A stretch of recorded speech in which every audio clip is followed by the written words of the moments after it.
Hello and welcome to WebPros Meeting.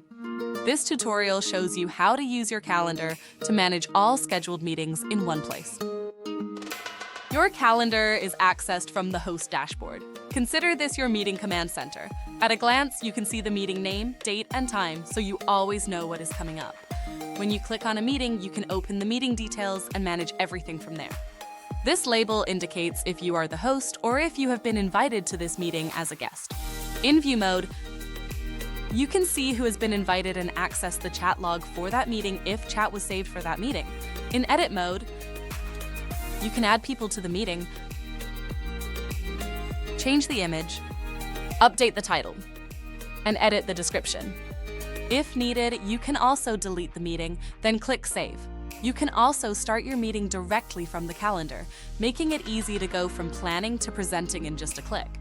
If you activated Auto Save Chat during a meeting, click to open that meeting, then click View Mode. This is where you will access the chat archive for that meeting.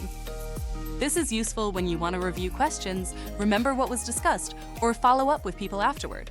The more you use your calendar, the more organized, prepared, and confident you will feel leading your meetings. Thank you for your interest in WebPros Meeting, and thanks for watching.